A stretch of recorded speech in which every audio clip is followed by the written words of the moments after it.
Hello, good day, and welcome to After 5 at 5. After 5 at 5 is a live Q&A session with leaders around the world following a recorded conversation on YouTube. It's called Make or Ma Moment. On this live session, we have hosted Mr. Mutiu Sumonu, CON, is the chairman of Julius Berger PLC. Babs Omotowa is the chairman of Monterado Oil and Gas Advisory Board. We've hosted Willie Bolter. He's the chief commercial officer of Indigo Airline. Indigo Airline is one of the top 20 airlines globally and the most profitable in Asia. We hosted as well on this program Jay Jenkins. Jay Jenkins is the head of Google Cloud Strategy and Evangelism. My guest today is Michael Ikpoki. Michael is the MD of Africa Context Advisory Partners, an Africa-focused business that provides advisory services to a wide range of industries. My guest today is an independent non-executive director in Unilever and the chairman of iFitness Center. Mike advises, several was at some point the sales director of MTN Nigeria, the managing director, CEO of MTN in Ghana, and later the MDC of MTN in Nigeria. Mike is well sought after when you talk about leadership engagement, when you talk about retreats, and he mentors, leaders at the C-suite. It's a real pleasure to have Mike at this live conversation of After 5 at 5. Mike, you're welcome. Thank you very much, Akin. I really appreciate you're bringing me back. Thank you. Indeed, it's a pleasure to have you back. And the session we had, the recorded session, was indeed a great one. The feedback has been great. I'm sure you must have seen some of the comments online as well, right? Yeah, I have. Thank you. That was quite interesting. Thank you. Indeed, and some of the comments say that they've never seen you talk so openly. I think some folks that know you quite well, were surprised at the energy, at the sharing. That you're kind of very cool, calm, and collected. What changed? Let me ask. Why is that number one? Is that correct? If it is correct, why did we say different you at the Make or Mark conversation? Well, I don't know. I try to be as engaging as possible. I think maybe the fact that I'm now independent as a consultant gives me a bit more time to manage myself, my time better, and I can be a bit more expressive about a lot of things that I probably may not have been able to do at the time I was in full employment. So I don't know, but I try to be as engaging with a lot of people who are close to me, and I'm sure other people have different views, but it's okay. I'm fine. Yes, indeed, and of course, the corporate gag is there definitely as a CEO of such a great and progressive organization. Whatever you say can be interpreted as exactly. So you have to be a bit more careful. Yes, indeed. So I have the first question here. So guys, you're welcome if you're connected. So please bring the questions in and let the engagement start. So I have a question here. Very simple question, straight to the point. It says, what is the one thing that makes you so proud? So yes, indeed, you've been there, you've done that. So what are you? What we say it's one of the things that makes your head swell. In other words. Well, my head swelling, but honestly, what I am most proud about by 1995, I stumbled into an industry, the telecom industry in Nigeria. I worked in the NCC. I had an opportunity to go into MTN, and I had an opportunity to lead two large organizations in the sector. So when I look back between 95 and now, I'm just so happy and excited to have been part of such a significant event in the history of our country. So developing a whole industry. So in 2001, I mean, the story goes, everybody knows the story, less than 500,000 lines. And today we've seen what has happened. So I feel humbled to have been part of all that whole experience and to have played my own small part in the whole process of developing and growing an industry. And what it tells me is, you know, it tells me that when we put our minds to things, there's just nothing we cannot do. Because this is than 20 years, but we've seen what has happened in the industry. So I feel very fulfilled and very humbled to have been part of that. And I feel particularly happy about the people. A lot of the colleagues I had, a lot of our subordinates, I've seen a lot of the people grow.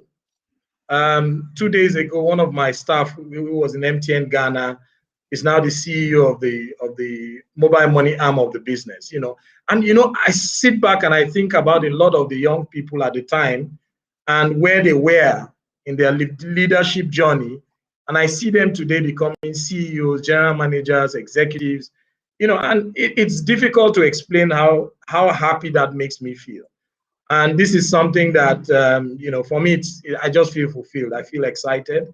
I feel very humbled to have been part of all that whole story. So that's what really makes me happy. I like seeing growth. I like seeing people develop.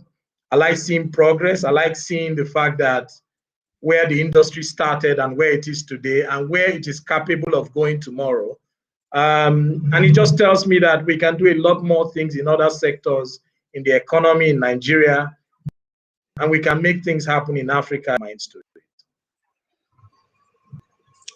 Absolutely, absolutely. I'm going to get back to you on that. But if you're just joining, this is After Five.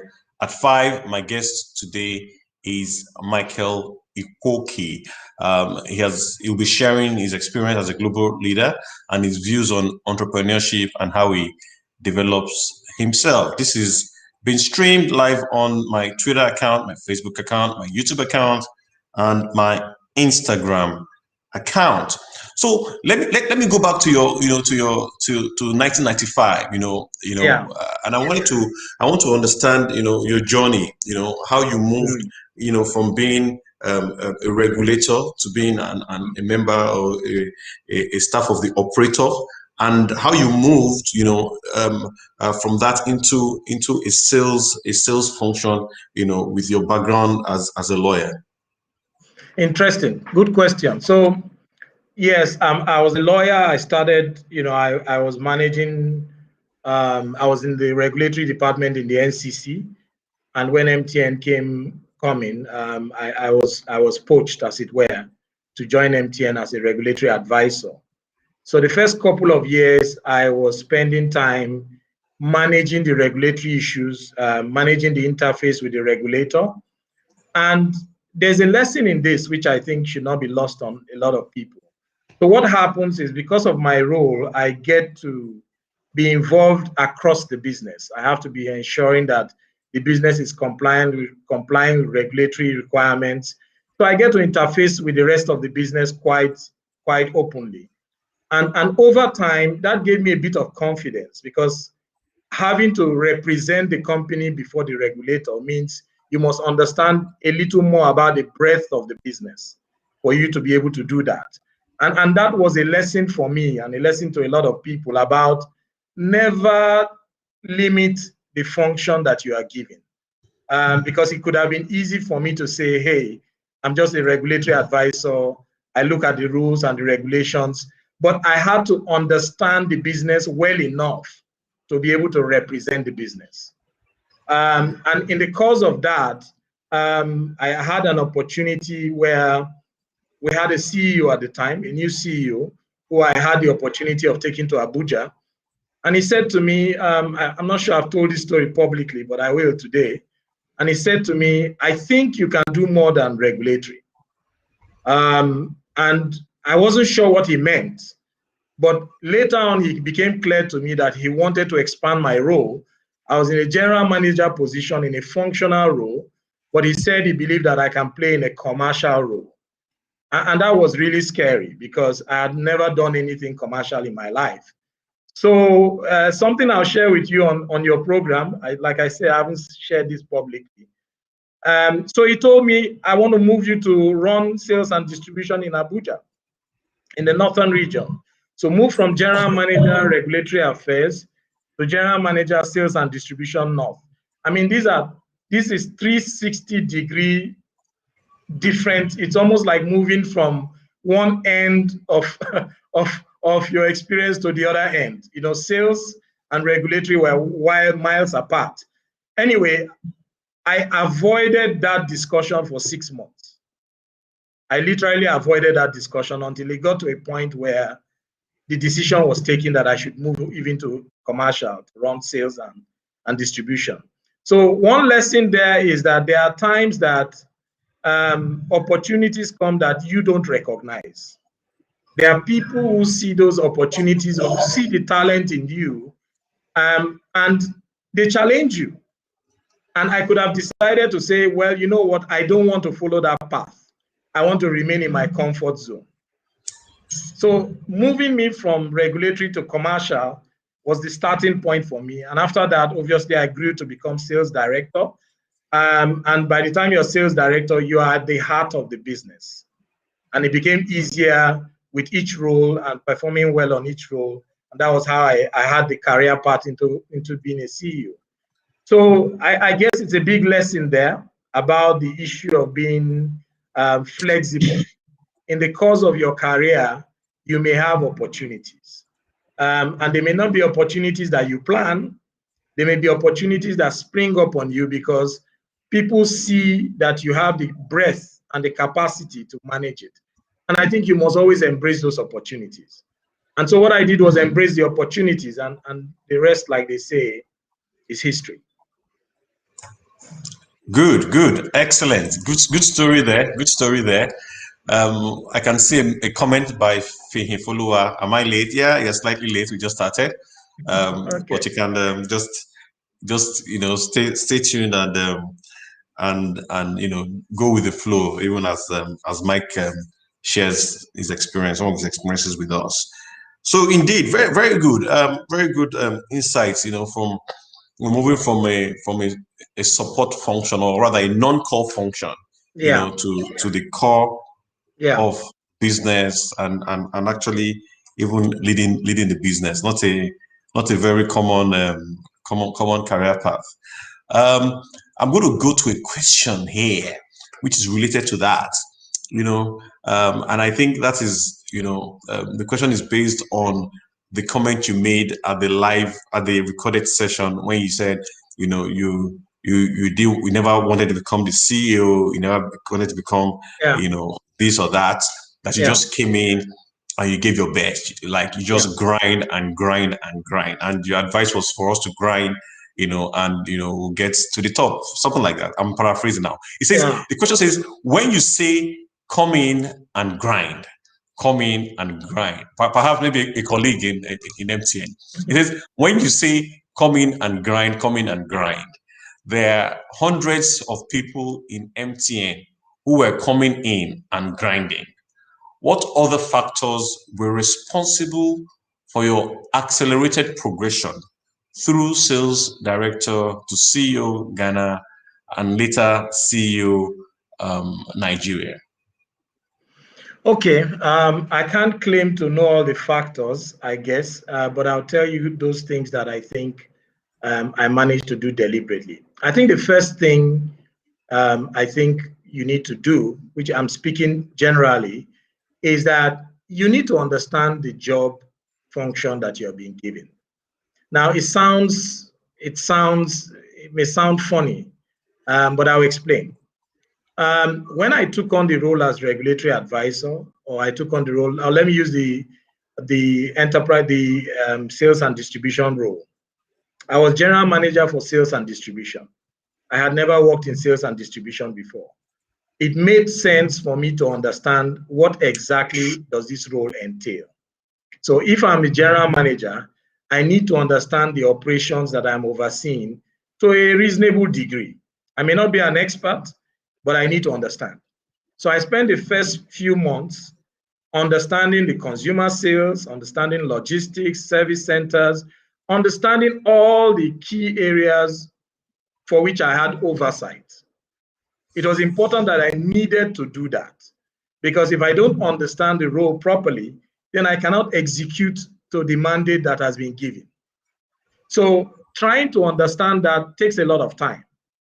It means you literally have to be teachable. I sit with the guys in the inventory. What exactly do you guys do? I want to understand the business. I want to understand the operations. Again, I don't need to know the nitty-gritty, but I need to have a clear picture in my mind. If I'm going to be general manager overseeing these functions, I have to understand how the pieces come together. So it takes time. You need to understand that. When I became CEO in Ghana, one of the things I did, because I came from being a sales director, I told myself, when I'm CEO, I'm no longer sales director. I can't go and start behaving like a sales director when I am indeed a CEO. So I need to understand, what does a CEO exactly do? And how do I ensure that I get my hands dirty to focus on what exactly my function should be? There are times when you have functions that even your bosses may not interpret it clearly enough for you. You have a responsibility to understand what your function is, how you are expected to deliver, and then what other divisions do you interface with? What are the interrelationships across the organization? So that way you're able to interpret your role properly.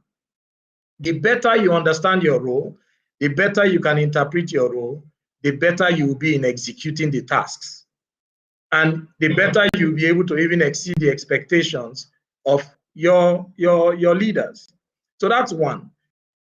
The second thing that is, I think, for me, was that, when you are in a leadership position, you must leave the place better than you met it. So the minute you get into that position, you have to recognize the fact that the clock starts ticking. And the question is, what kind of impact am I going to leave on this job? If I'm here and you have to put yourself on a timeline. I had a clear picture. The minute I became sales director, it was very clear to me what I needed to do, because I had been a general manager and I had understood the business well enough. And now I had the authority and the position. It was clear what I needed to do. And I set a clear timeline. This is what I need to do. I spoke at the last time about, in the make and man moment, some of the things we did there.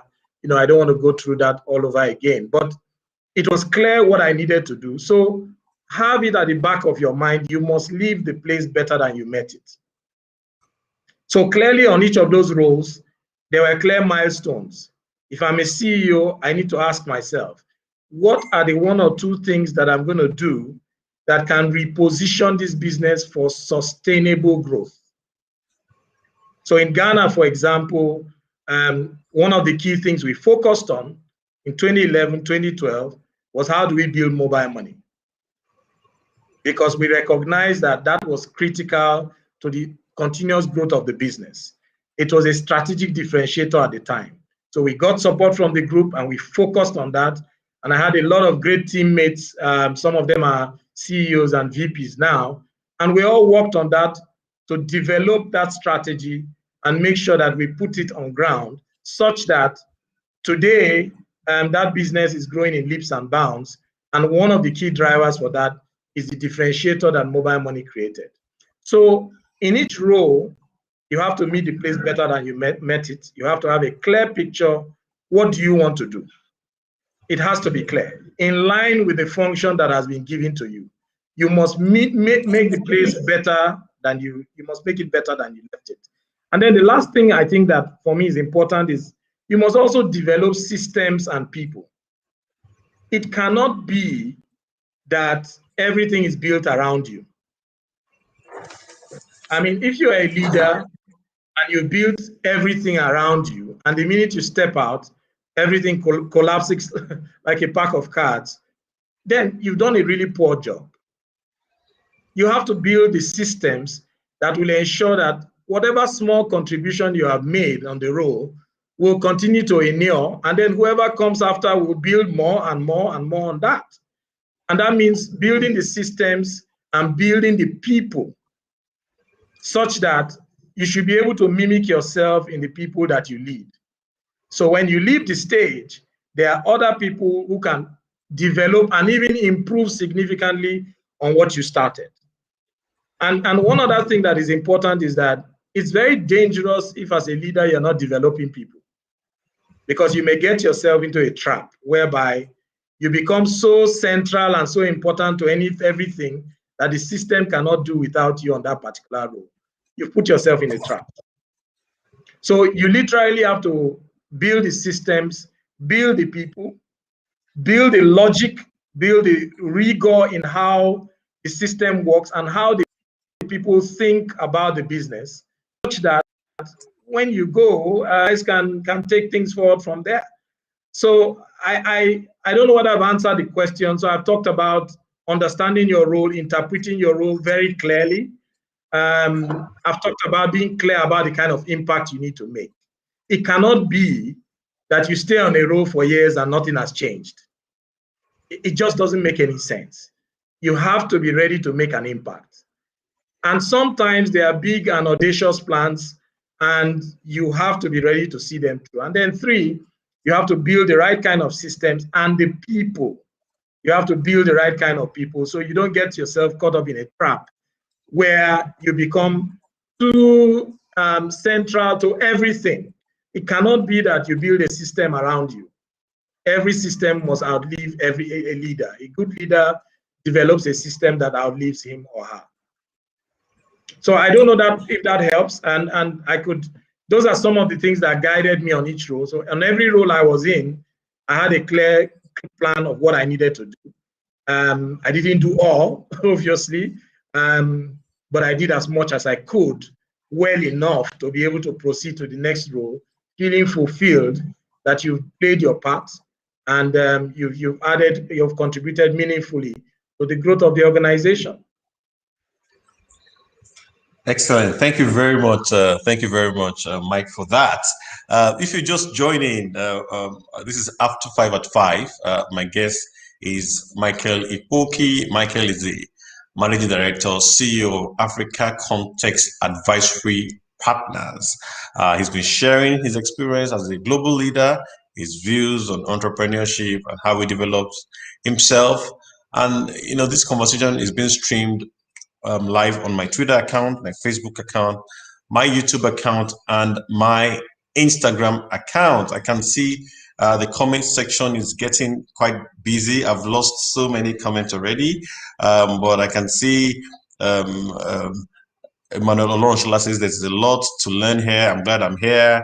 Mololua says, exactly, sir. Palumi says, build the right system. Ayola says, this is very enlightening. This is a very enlightening conversation. Glad to join After 5 at 5. Build the right system, right kind of system. And I took, those 3 points you mentioned quite resonate with me, quite well.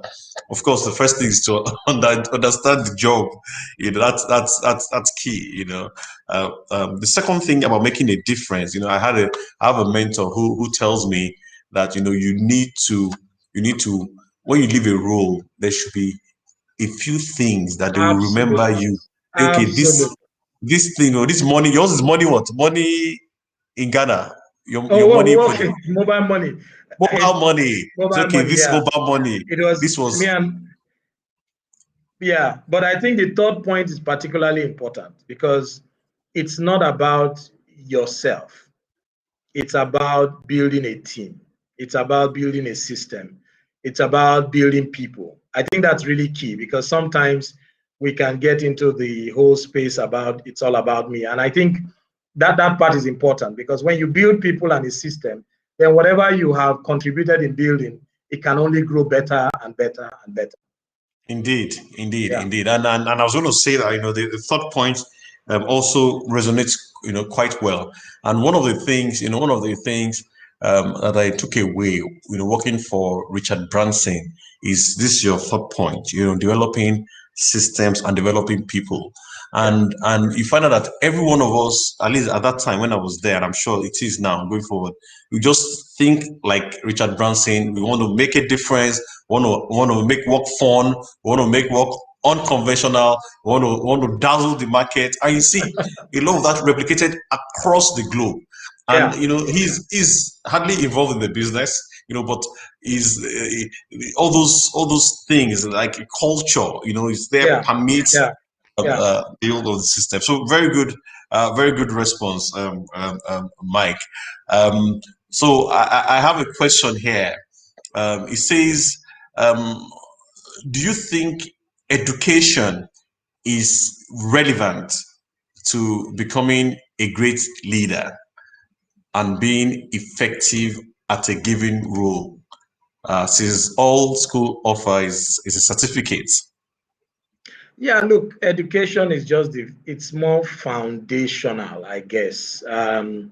Certificates just ultimately, it gives you, going to school and having an education gives you the capacity to think things logically. That's what it does. What is more important is what you build on that. Education is just one, but I think it's more about how much knowledge do you acquire along the path? Because the reality is that knowledge is a lifelong exercise. You have to keep learning. You have to keep learning. You have to keep being teachable. You may be in a functional area. You need to understand how the function works. But we're in a dynamic world today. Things keep happening every day. Things keep changing. You need to keep updating yourself in your field of specific endeavor, but you need to also read a lot broadly. You find out that the higher you get in your career, you need to start understanding that a lot of functions and disciplines today are very interrelated. It's almost difficult to have a clear line that blurs between one area or the other. If you're running a business, you have to understand marketing, distribution, finance, operations. So you have to keep learning. So education is just, I think, very foundational, is basic. Going to school, getting an MBA, all of that is great, but you can't stop there. You can't stop there. Knowledge is a lifelong learning process, and you have to keep learning. And you can learn from anybody and from anywhere. You have to have a mind that is open to learning at any point in time. So that's how you develop. That's how you develop. If you get into situations where you don't understand things, you don't understand, go online, try and learn about it. Today, there are courses that are all over the place that you can pick up, without too much trouble. So for me, leadership is a lifelong learning experience for me. It's about learning and learning and learning. Today, even though I had a telecom background, I find myself very intrigued about understanding other sectors. And I begin to see the areas where my knowledge in telecom applies. And I see new things that I didn't know before. So I think the key point is that leadership is a lifelong learning experience, and you have to keep learning. Education is just, in my view, just foundational. Indeed, and that comment you made yesterday at the dry run, at the dry run, you said leadership is a lifelong experience or something like that. Yeah. There was a comment, so I posted it on my Instagram handle, and there was someone, Olu Akomo, is an executive Olu, my good director. friend. Yeah, great guy, my good friend. He's an executive director in the FCMB. So it was like, FCMB, oh, yeah. That's a great, Okay. great one by you. Great leadership quote. Thank you very much. Unye says, broaden your scope. Very key, sir. Yes, yes, indeed. Yes, yes, indeed. A question here, very interesting question, and I'm keen to hear your views on that. I said that if you were to meet your 25-year-old self, what will you be telling him? That's a good question. That's a good question. I think that I probably would be telling him to be a bit more broader, a bit more comfortable being outside his comfort zone. So incidentally, I was 25. Okay, let me not give out my age. But I think that when I think over my past, in the last 5 years, since I've been out of an operational role in the telecom industry, I probably have learned a lot. I've learned so much.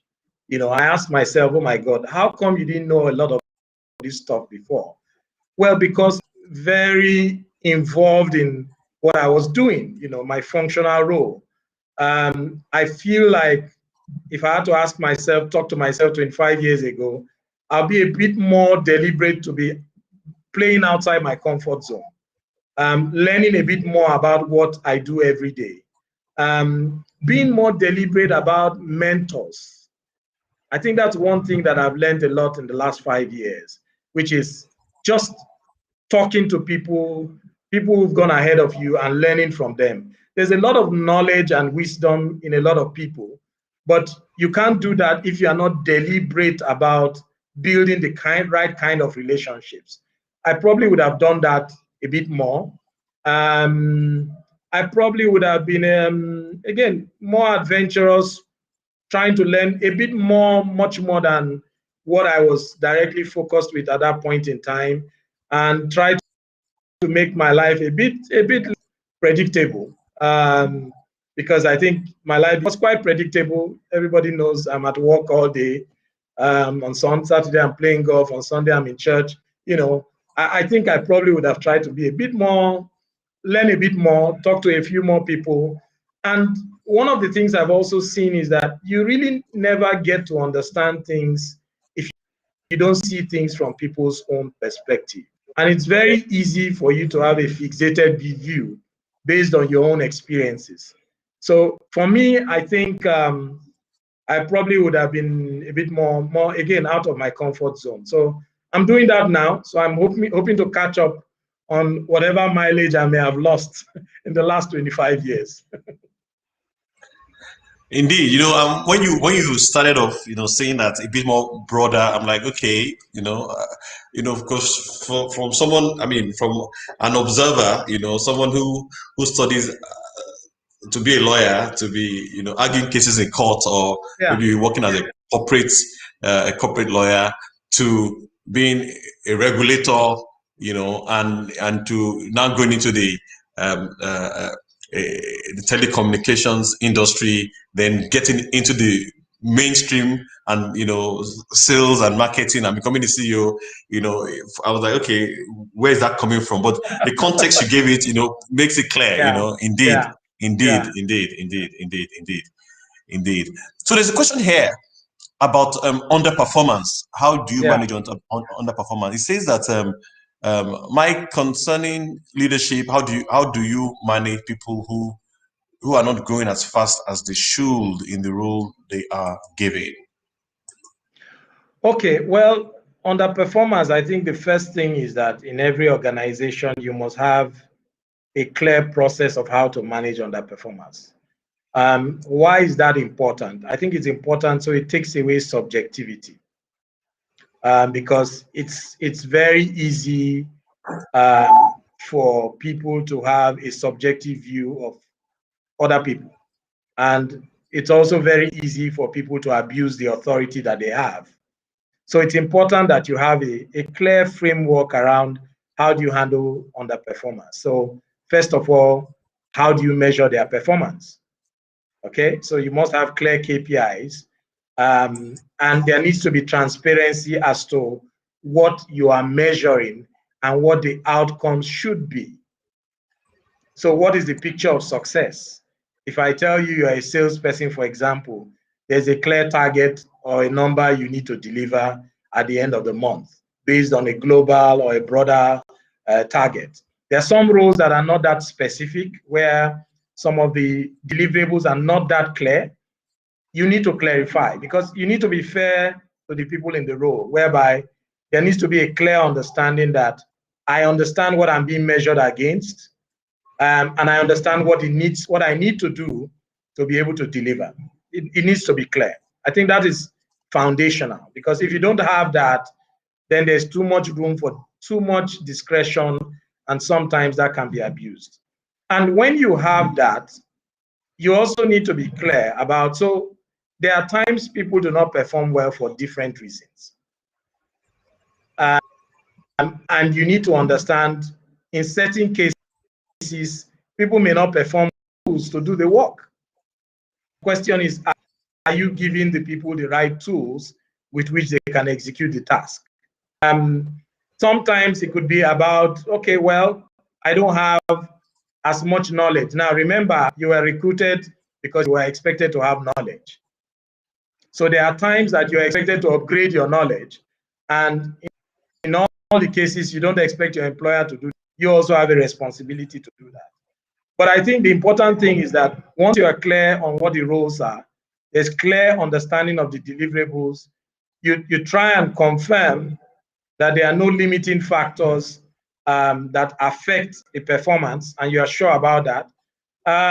Then you give the person some time to improve. I mean, in the organizations I used to lead those days, they used to have what they call a performance improvement plan. So you have a clear KPI, you don't deliver, we're clear on where you don't deliver, and we're clear on what you need to do to deliver. And if after the time you are meant to deliver according to the performance improvement plan, you don't deliver, then it becomes pretty clear at that point that maybe you are not the person is not the right fit for the job, or the person did not possess the kind of skills that he or she was meant to possess at the time that he was engaged, or he or she did not improve himself or herself in the process. So at that point, it becomes a fairly easy decision to make, because you cannot performance manage people forever. The business has to run. So I think that you just need to be fair in the process, and just being very clear on what are the deliverables, how is that measured, and if there are cases of underperformance, be specific on what needs to be addressed, so you can give them an opportunity to address that. And after that, if it's not working, it's not working, and you need to take a decision, most likely. Sometimes some people are not fitted to a particular role, and they may be more useful in another side of the organization. But sometimes they just don't fit, and then you have to make a call. Indeed, indeed. Thank you so much for that. Very, very, very clear, sharp response. If you're just joining, this is After 5 at 5, a live conversation after I recorded one, on this After 5 at 5. We've had Mr. Mutu Sumonu, is the chairman of Julius Berger PLC. We've had Babs Omotowa, is the chairman advisory board of Monterrey Oil and Gas. We've had Willie Bolter, is the chief commercial officer of Indigo Airline, one of the top 20 airlines in the world and the most profitable in Asia. We've had Jay Jenkins, who is the head of Google Cloud Strategy and Evangelism. My guest today is Michael Ikpoki. He's the MD CEO of Africa Context Advisory Partners. Is focused in helping businesses even enter into the sub-Saharan Africa and dominate. Is an independent non-executive director in Unilever and chairs a few other companies, advises several boards, was the MD, CEO of MTN in Nigeria and MTN in Ghana. He's been sharing his experiences with us, which has been great. This has been streamed live on my handles on Twitter, on Instagram, on Facebook, and on YouTube. Instagram viewers, apologies, I can't stream, we can't display your comments, but we're picking it up and answering or responding to them as we go. I can see a comment by Femi Alofe. It says, great, I agree that education is the foundation. It broadens and enlightens our minds to think better than the non-educated. Education also does not end. It evolves. It's not an end in itself. It involves learning, unlearning, and learning. There's a question here. It says, a colleague was just demoted as a team lead. In my view, he's good, though there may be one or two imperfections in how he talks, but in his job, he's outstanding. What advice do you have for him? Well, I think the judgment as to, that's Femi, I think, the judgment as to whether he's good on his job or not, sometimes will depend on what exactly is his job. So if you are a team lead, as you grow higher in leadership, your responsibility becomes broader. As a team lead, I suspect he is responsible, he or she, I think, he is responsible. He now begins to take on more leadership roles. He's able to now organize his team. He's able to now oversee his team. Sometimes what you find out is that there are certain cases where you have very good salespeople. The minute you promote them into being a leadership position like a sales manager or somebody overseeing the sales team, they struggle because they may be better at the functional, hands-on sales activity than managing people. So the question is that if you're a team lead, it means that you are going to be measured, I guess, more on your capability to galvanize your team to deliver results. You're not going to be the person doing the work yourself. So if I looked at your questions and you say, but there's imperfections in how he talks, it already suggests a problem because communication is critical. When you're a leader, leading is about galvanizing your team. It's about galvanizing people to drive change, to drive growth. Managers manage the everyday thing, operations. But leadership requires a bit more, a bit more breadth. You have to galvanize your team. In doing that, you have to communicate in the right way. How do you motivate your team, for example?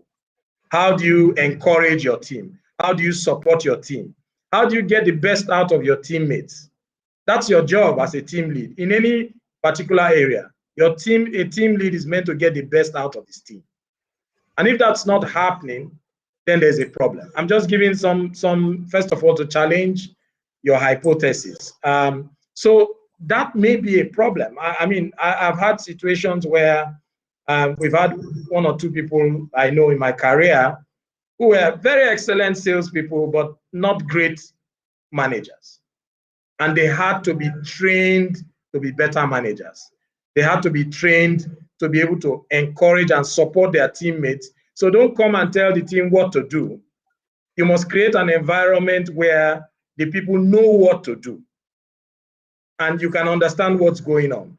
But you need to be able to galvanize that. So I think that, a team lead's function is different from a person who is in the team. And the training that is required for leading the team is somewhat different because it's broader in skills. So I think my advice for your friend is he needs to have an introspection. When things like this happen and he's demoted, I think the first thing is he shouldn't be too judgmental. He should ask himself, okay, let me go back and introspect. What did I do wrong? If I go and ask the boss, what do you think I did wrong? Be open-minded because it's not easy for you to rate yourself. Somebody else has to rate you. When he gets that understanding of, okay, these are the areas of my gaps. I suspect, again, giving your question, it deals with the issue about team, the leading the team. If that is the case, those are things you can learn. There are trainings that you can be given. You just need to understand that better. There are people who you can mentor. I suspect that the fact that he was selected as a team lead suggests to me that the leader saw something in him that shows he can lead the team. So he shouldn't give up hope. He should get feedback and go back and try and address whatever those shortcomings are. And I'm sure he'll be a team lead sometime, hopefully sooner than later.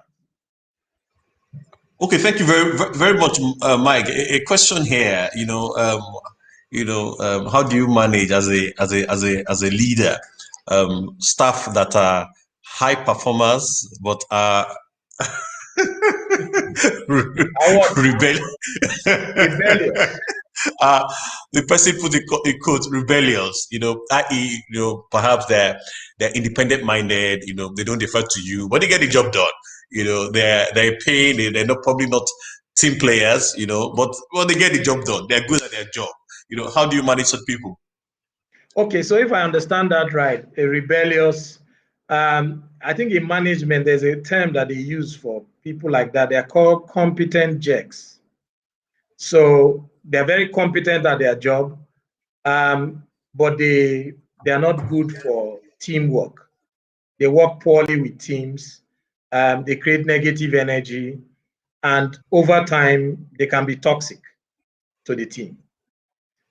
So I think that in situations like that, you cannot throw away, like they say, throw away the bath where the baby with the bath water.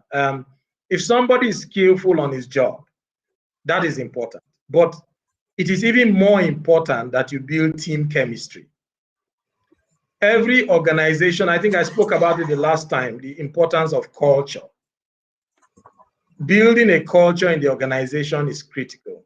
And culture is really about how does the organization behave. Teamwork and integration is an important part of that. So if you have a great team member who performs well on his job and is not a good team player, you need to address it, because otherwise what happens is that can snowball into a situation where it becomes a toxic environment. And the damage is a lot worse than leaving that person in that role. So what you can do in that kind of situation is, well, if they're rebellious on their roles, well, you literally have to compel them with the right kind of structures to learn to work with teams. So for example, if you have somebody who is that rebellious on this role, you need to find a way, give him or her a team to lead, for example. But tell him or her that, look, you know what? You are leading the team. I know you are leading the team. So sometimes all they need is position. But by the next meeting, when we're going to have a review, I would like one of your team members to make the presentation. What you are doing is that you are beginning to force him or her to learn to work with teams. Bring that person into being a part of a cross-functional team and give them a joint deliverable as a team. I'm not interested in your particular area. I want the team to deliver to this broad objective. What happens is that he or she will be forced to work with others. So you can start building structures like that such that you get those kind of people working with others. Now, it gets to a point where if it becomes clear that that person cannot work with a team, does not want to work with a team, then you need to make a call, because ultimately it is more important that the team functions than we have one superstar. Leadership is not superstardom. It's about building teams that deliver, that work.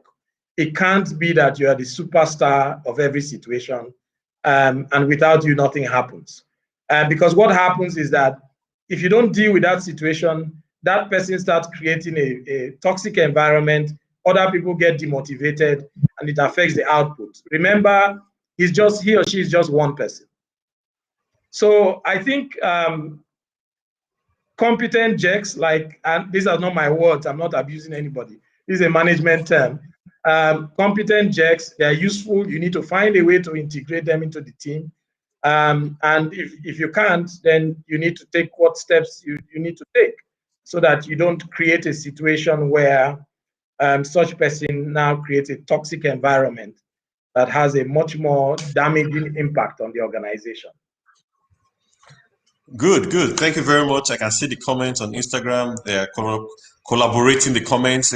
Team chemistry, team chemistry, team chemistry. So many comments here, and I'm losing them. So I just wrote some of them to provide feedback because I can't scroll down further. Someone says I'm getting clarification, from your explanation, Mike. Thank you very much. Someone said Mike obviously came prepared for this. I just saw the questions how many minutes ago? He says, okay, but it's fine. Someone says, it's, I think that's a positive comment. I mean, that you Yeah, came no, prepared. that's fine. That's fine. Thank you. Then one says it's quite insightful. Another says, beautiful point. Someone says, very right. Someone says, very inspiring conversation. And someone says, I'm learning so much. Excellent. Let's go to the macro level just a little bit. The question here says that what do you think can be done about the security situation in Nigeria? That is one. Then the other one says one Nigeria, so that's a question mark. One Nigeria. Okay, talking about the unity of Nigeria. Okay, that's fairly easy for me. I believe. So let's take the first. Okay, yeah, take the second one first. Okay. No, take the second one. That's fine. Okay. So in terms of one Nigeria, I believe in the unity of this country. I went to a federal government college, and it was inculcated in us early in those days. I mean, we were in school with people from different parts of the country. So that generation of us, I still believe that there are strengths in diversity. There's strength in diversity. We're an incredible country. The diversity in this country is something you will not find in many places. So I think it's really about how we harness those strengths from different parts of the country and working together as first a Nigerian before being a member of any tribe. Because that was what we were taught in, being in federal government colleges. It was about first Nigeria before you are part of anything. So I believe in diversity. I believe in strength, in diversity. The security situation, oh my God, it's a pretty challenging situation. So there are different dimensions to it. There's the Boko Haram, there's the banditry, there's the herdsmen, there's the kidnapping. Yeah, I guess the Boko Haram has a more ideological bent, which I don't think I'm competent to talk on.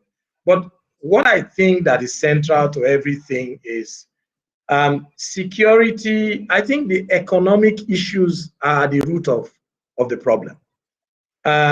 Because when you look at security on its own, security, the problem of insecurity is a symptom of a bigger problem. A bigger problem of unemployment. We have almost, I think the last time was 23 or 29% of people unemployed. I think I forgot the ratio on under and underemployment, which is even more scary, which is people are not being optimally utilized, even on the jobs that they have.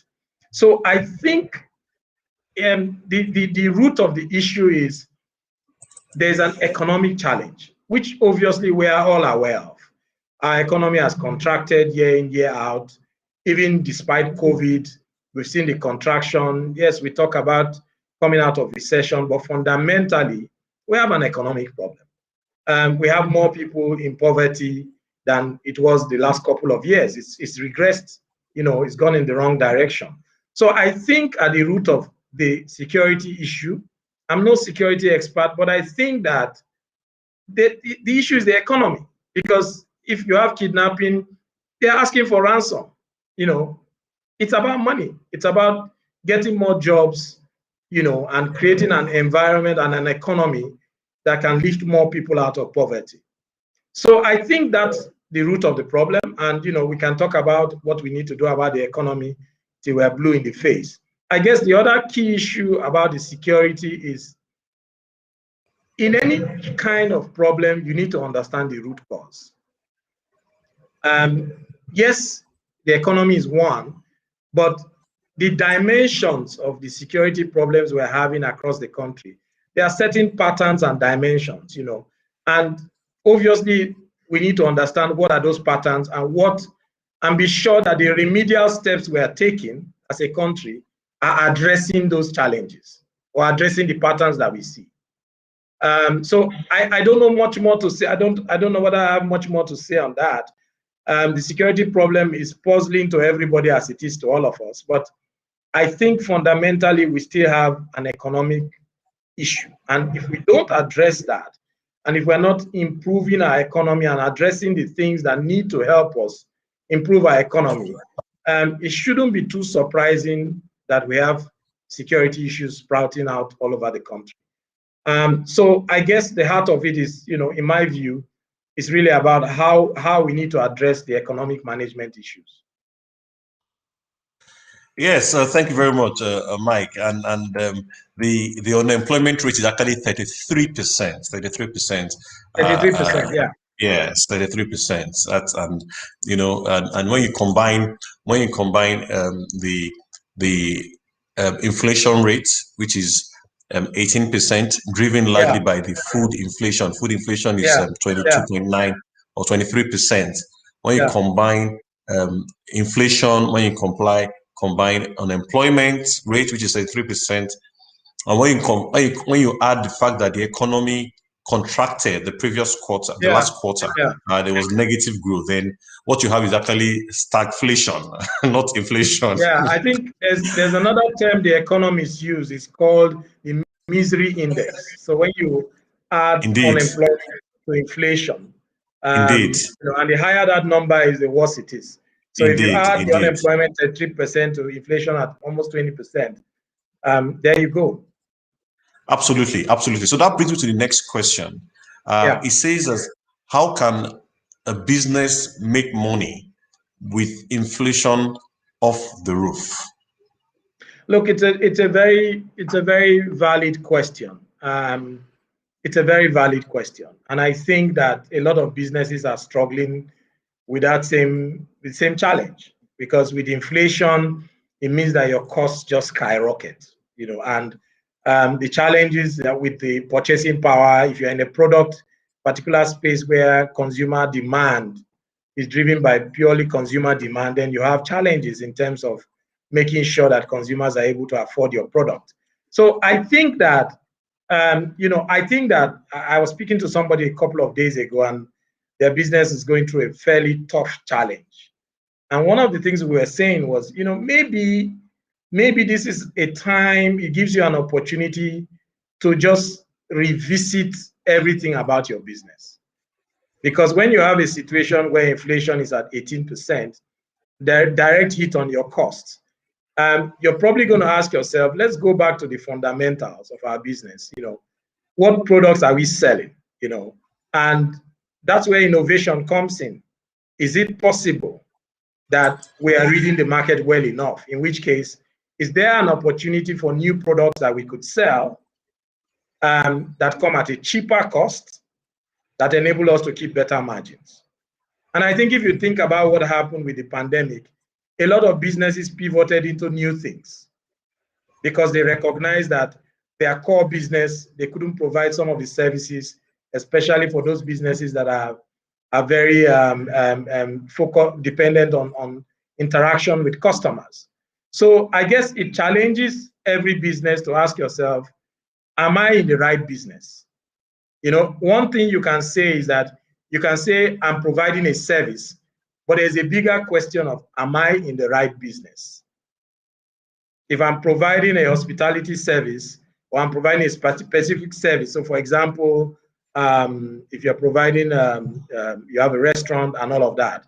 The question is, if you're providing services and you're expecting people to come to your place and they're not coming, then you need to ask yourself again, what more can I do? Can I change my operational model? Do I need to start looking at online channels that enables me bring down my costs? Do I need to look at how do I operate my business in totality? There are some things that the way you've been operating your business in maybe the last 2-3 years, cannot be the same today. There are things that you may need to relook in your business that you can tweak that can actually unlock costs. So you need to look at that in a holistic way and ask yourself, what more can I do? Because apart from growing, the only way to grow the top line is you innovate. You keep innovating, you keep think of new things, but that means you are talking with the market, you are engaging with the market. This is a time for you to be engaging more and more with the market, to know what the market needs. So that's how you can grow your top line. Your bottom line, you review your operational model. And I think most times people are quick to fire people. It may not necessarily be that. Sometimes you just need to look at how do you operate your business. Because if you reduce your costs, then you can unlock a better margin for your business. So there are no easy answers. Inflation is tough, but it's something. I think it's a time where it just challenges all of us to go back to the fundamentals of our businesses. Yes, indeed, Mike. And you see, I was advising a business, recently. I got an email, asking for advice, and I gave the guy, three advice. That was before, as the inflation rate was rising. So what I told him is, the first thing, you're in a commodity business. Exactly, so what you need to do, you need to borrow cash, borrow money, because when you borrow money and you use it to turn over your commodity, you are better off even as a business person, And of course, even if you borrow cash, and have a fixed interest rate, you're actually better off because as the inflation rises, the real return, what you're paying back in a few years' time, is not that value. And I encourage the commodity, use the money to turn over your commodity. So things like essential products or services like salt, like sugar, like petrol, like flour, like bread, derivatives of flour. They usually show strong performance even throughout inflation. Real estate is also there. Monopolies do well. The last advice I gave, which may also help, is my advice to buy shovels. So there's a gold rush. When there was a gold rush in California, it was the folks that sold shovels to the miners that made the money, not the miners themselves. So you need to look at, like you said, you need to revisit your business model. Are you solving a problem? Are you solving a problem? Everybody's going to Bitcoin. Can you set up a Bitcoin wallet, for example? That's like selling shovels instead of mining. And Google does that very easily because Google there's so many websites being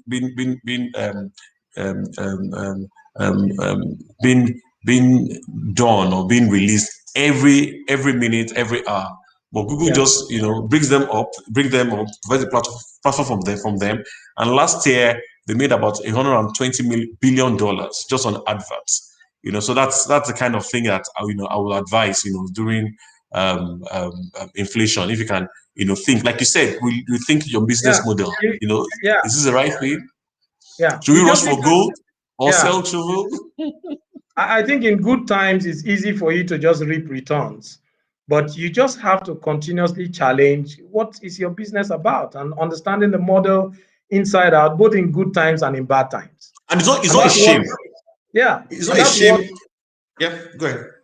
I mean, if you look at the innovative mindset of especially the Googles, the tech companies that you see, they are constantly thinking about new things. Even when they are making billions and billions of dollars every year, they are constantly looking. And that builds into some of the things about the leaders. What do the leaders do? I mean, that's where again, the issue about, for example, you're a CEO. What is the job of a CEO? It can't be that you spend all your time running the daily operations. Somebody must be thinking about the future. Somebody must be bringing perspective into the business. Somebody must be challenging the business continuously. And that's where senior leadership, that's a lot of what they need to do. So you are constantly challenging the business in such a way that when you face this kind of situations, it becomes a lot clearer what you need to do. So yeah, I agree with you, Akin. I think we're speaking from the same hymn sheet. Indeed. Thank you so much for that. I'll still stay on the macro level. A Yeah. question says, what confidence do you have in the economy? Look, I think it's clear that our economy is not performing optimally. It's performing suboptimally. I think that is quite obvious. With or without the COVID issue, our economy is performing suboptimally. So I think that what for me is important is we need to start with a clear vision. I like to think about things from a strategic point of view. So the question for me is, what kind of country do we want to be in the next 5 to 10 years? And if you look around, you find out a lot of the countries that have seen good growth, significant deliberate growth, are driven by visions. And I know sometimes when we talk about these things, they sound, I was speaking to somebody and he says, oh, Mike, running a company is different from running a country. And I said, no, not really. Not really. I mean, the details of what you are doing is different, but the fundamentals of how you think about it are not different. The principles. The principles are the same. So the first thing is, what as you ask yourself in your company, where do I want to be in the year 2025 or 2030? That's the same question we should ask ourselves, from an economic management thinking. What kind of country would we like to see by 2020 or 2025 or 2030? I mean, UAE is already talking about, they have a new vision for 2040. I mean, we see that all over the world. When you have a vision, it becomes clear what kind of economy you need to create. Look at the US. Biden is very clear about what he's doing with renewables and clean energy and to address climate change. It's very clear. So I think it starts from the visioning. Where are we going to? And then from there, it becomes clear what are the other imperatives that you need to drive. What sectors become really critical in terms of this kind of growth? And then based on that, what kind of policies do we need to put in place to enable us grow those sectors in a deliberate way, taking everything into account? So today, we are heavily dependent on oil, but with all that is going on in the world with clean energy, you can clearly see in some parts of Europe by 2040, they're going to start outlawing fossil fuel vehicles that use fossil fuels. 2040, that's 10 years. It's not too long, not too long from now. So with all the changes that are happening in the world, how are we positioning our economy?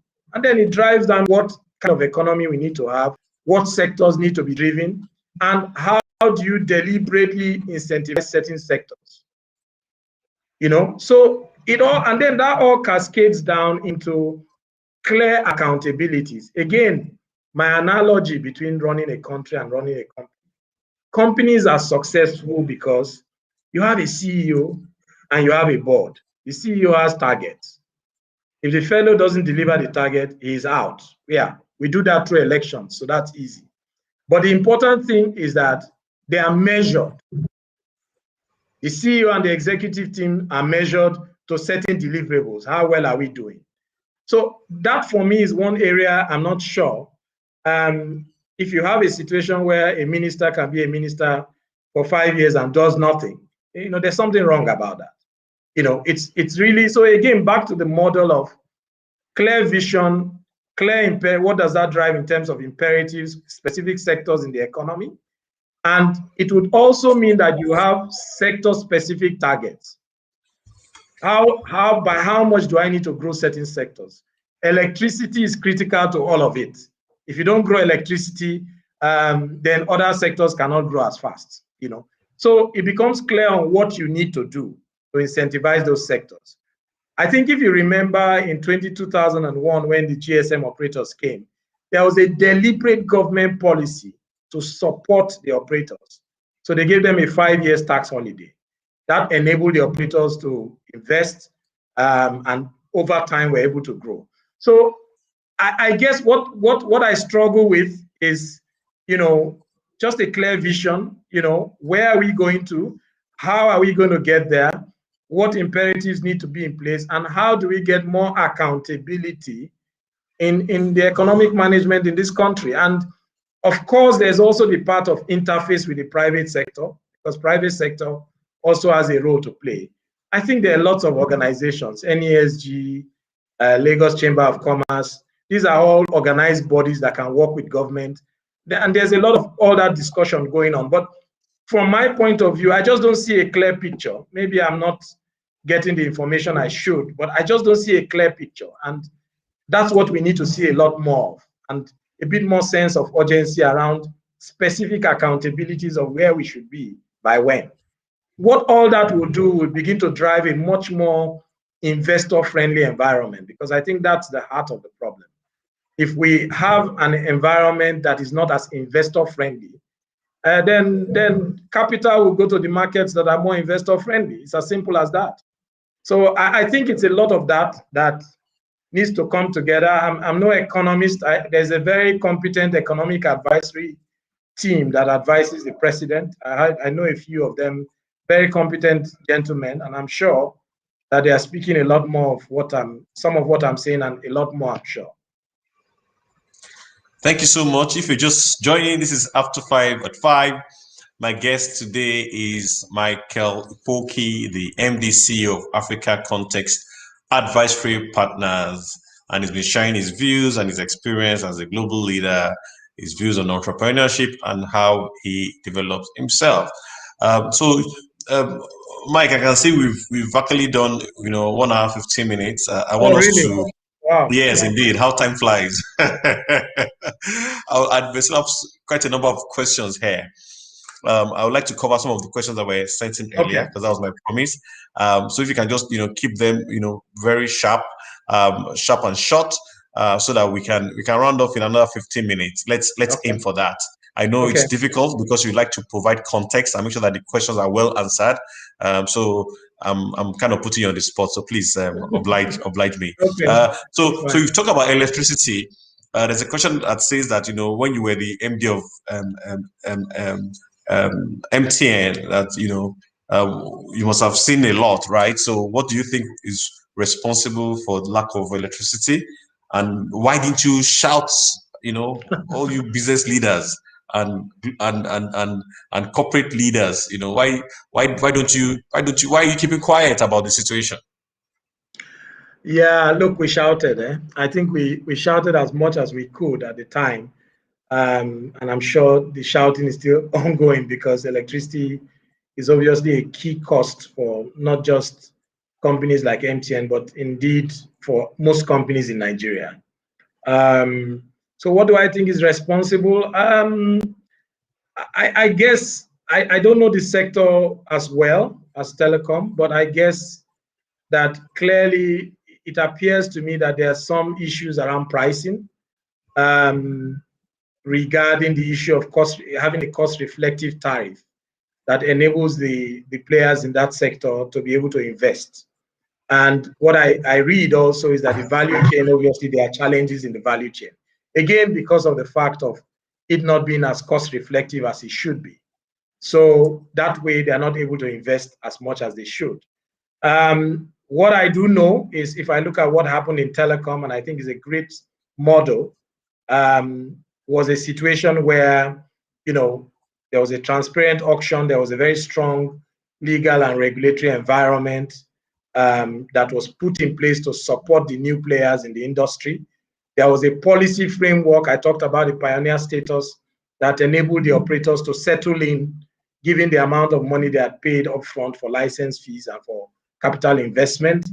So I think that the telecom model is probably a good example of how you could get things right. And I know at that time, there was a lot of concern about pricing. But today, I mean, when we started, there was 50 naira per minute, and there was a huge uproar. But over time, competition has brought down the pricing down. Costs have become better managed. Consumers have choice. So I think that there's a lot to learn. If I could put a simple answer to that question, I think there's a lot to learn from what happened in telecom. And maybe we may have missed some of the steps, but I think it's worth looking at the model that was used for telecom and see how that can be addressed as far as electricity is concerned. It's a bit more complex now, I know, but I think there's a lot to learn in terms of how the telecom industry was managed. Indeed, thank you very much, Mike. And of course, as you're talking, I just remember all your MTN locations that have a generator there, working 24/7 to ensure that the Yeah, network is sustained. yeah, I think it's a big. I think it's a big problem for the economy. I think not just for companies like MTN. The small mom and shop SME. Electricity is the live wire of every economy. So once people cannot generate cost-effective electricity, it's a big challenge. So I think it has snowballed into a real big problem across the economy. Indeed, indeed, and I remember my first MTN pack. It was huge like this. Came with a CD and and all that. All that has been Yeah, I think all they do that. more interesting things these days. Indeed, indeed. Thank you very much for that. Very quickly, it says, how can business owners really manage their external environment, i.e., regulators, since they are, i.e., the regulators are usually motivated by non-intuitive drivers? Look, I think it's just trying to invest in understanding the policy and regulatory environment in the space, in your business space. A lot of businesses don't do that. It's either you have an external relations person, but you need to invest in understanding that, understanding what are the key factors, who are the key stakeholders. So, for example, when you have boards, and this depends on governance, when you have the right kind of boards, you should have a thorough risk management matrix that looks about the environment. Who are the key regulators here? How are they thinking? And try to be proactive. It doesn't help being reactive. A lot of the regulatory interventions, some of them, quite a number of them, it's easier if you understand what's happening there that you can be able to predict. You may not be able to predict all, but I think that it's easier if you're able to understand. And I think it's something that needs to be central to the business. Sometimes it's put aside as, this is non-core, so to speak. The truth is, if you don't address these issues, it can affect the core business. So I think it's something that leadership needs to put front and center in how they think about their businesses. So trying to understand more about the environment, be more proactive, work more with other industry groups. You always have industry groups with similar challenges, and try to be proactive to try and influence governments in terms of what they're doing, so they don't take you by surprise. Thank you very much. Thank you. Adeshola, I can see your comment is more of a comment, actually, not a question. That is noted. Thank you for posting that. Question: As an expert in sub-Saharan Africa, why do you think most businesses fail in Nigeria? Well, I wouldn't want to be too specific about Nigeria. I think businesses fail for several reasons. I mean, one, if you don't have the fundamentals in place, are you clear of the customers? Are you clear of the target market? Do you have the right proposition to the market? Are you pricing your products at the right price points? These are fundamentals. If you don't get that right, the business will struggle, and it doesn't matter whether it's in Nigeria or not. Two, what about your operations? How do you run your business? Do you run your business? Is there a proper model of how you run your business? Do you have accountability in terms of how your functions are run? Are you recruiting the right people, the qualified people, the right people that can work for you to deliver to you? Do you understand your stakeholders? How do you work with them? These are things that are important. Corporate governance. What kind of corporate governance do you? That is absolutely critical. I think that's one area where a lot of businesses struggle. How do you do that? What kind of policies do you have in place? it cannot be that the business is run from somebody's head. There are times you need to have proper policies, processes, and the business must be run to a certain kind of framework. What kind of structure? Do you have a board? Do you have people who advise you? Do your boards look into your businesses? Do you help? Do you enable other independent-minded people to help you to look at your businesses? So these are fundamental things that if you don't do in any business, the business will struggle. Yeah, Nigeria has its own unique challenges. We've talked about electricity. We've talked about regulatory challenges. But I think the fundamentals about how you run your business commercially, how do you run the operations, and good corporate governance, I think those are key factors that are critical to the success of any business. Thank you very much. Thank you, Mike. Last question or last thing. I may ask follow-up question, but last question before we wrap this up. It says lack of access to services, especially in rural areas, issues of affordability, and poor user experience all contribute to the exponential growth of fintechs in Nigeria. They are, however, not being encouraged. If you were the CBN governor, what will you do to stimulate the economy using these startups? Okay, look, I think every regulator's primary responsibility is how to enable the growth of an industry. So I gave you the example of telecom and what was done at the early stages to support the growth of the industry. So I think in this case for fintechs, what needs to happen with the regulator is that obviously the regulator needs to understand the industry. What are the services being provided? How is this expected to improve the economy? So we have a goal of achieving financial inclusion, for example, and there are targets to be met. Obviously, fintech will have a role to play. And the reality is that technology is become the key driver of growth anyway. It's not just fintech, there's agri-tech, there's insurtech. So technology will continue to drive growth, whether we like it or not.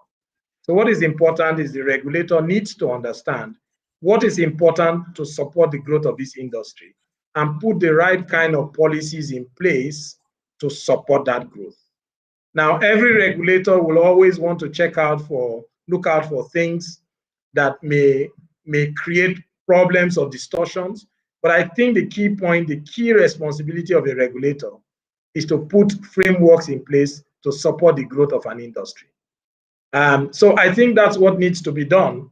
And I guess there's been some discussion about that, but I'm not very clear on to what extent that has been done to the satisfaction of a lot of people in this sector.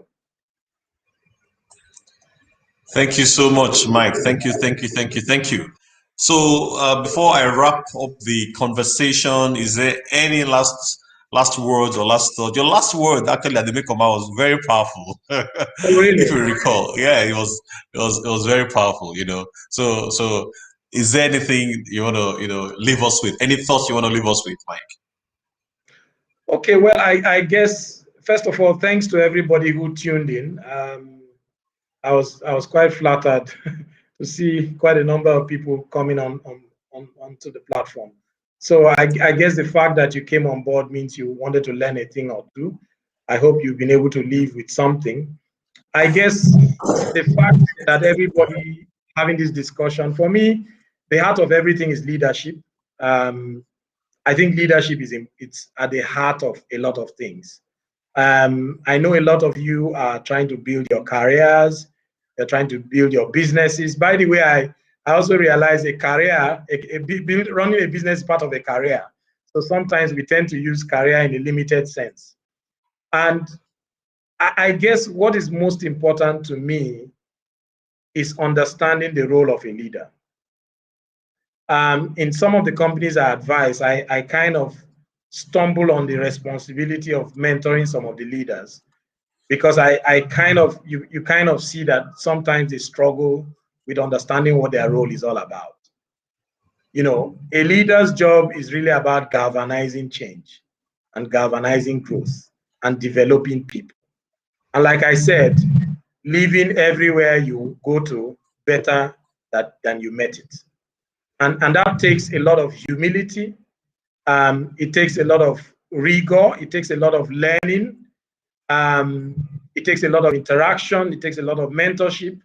So I just want to encourage you. I think it's a great privilege. I don't take it for granted that I have had some good opportunities to lead different teams and organizations. It's something that really humbles me. It's a great privilege for you to be a leader. Never forget that. It's a great privilege. And I think it's important for you to continue to develop yourself the best way you can.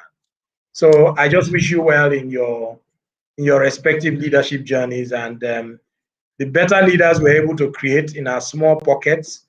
A very wise old man said something to me once. He said that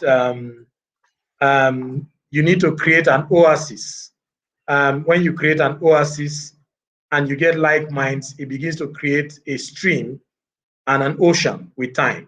So I think the more leaders we're able to create, good leaders we're able to create in different sectors of the economy, in different spheres of our lives, it begins to develop into building a much more humane, a much more empathetic, a much more effective, and a lot more, a much more enterprising environment. And that can only be good for all of us. So thank you very much. Thanks, Akin, for having me, and thanks to everybody who joined the call.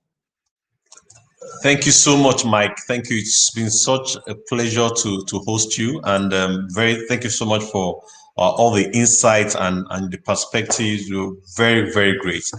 Thank you so much. I'll call upon you later sometime. So please really? hit my call. Hit my call. It's been a pleasure, really. Absolute I thought pleasure. I've escaped after this one. The first one, you didn't tell me there was a live discussion coming. So now I have to look out for you. Yeah, so in my head, I'm thinking of a mentoring program where I pull in resources, we come together online and mentor folks. So it's still in my head. I'll let you know as I learn that. It's been a great pleasure having the conversation with you. Thank you so much, Mike, for your time, for sharing your personal stories. Thank you for sharing your experiences. The Make or Ma conversation with Mike is available on YouTube. In the coming months, we're going to be having Make or Ma conversations, released for the following people. Alexander Tarasov is the CFO, Chief Financial Officer of Gloria Jeans, one of the largest retail networks in Russia and Kazakhstan. So he'll be joining. We've actually recorded the conversation, and I'll be releasing it very soon. We will also be having Anthony Siwawa. Anthony Siwawa is the father of private equity in Southern African region.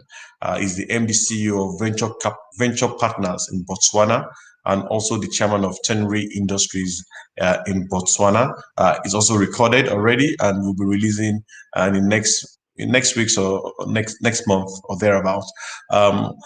We will also recorded a conversation with Atedo Peterside.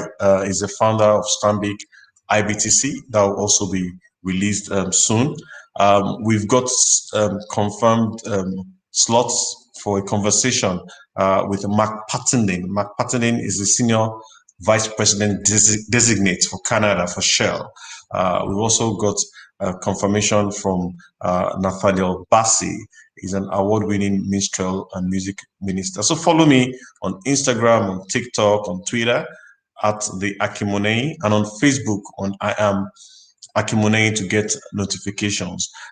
You are also able to access other inspirational conversation, inspiring conversation like this from my YouTube channel.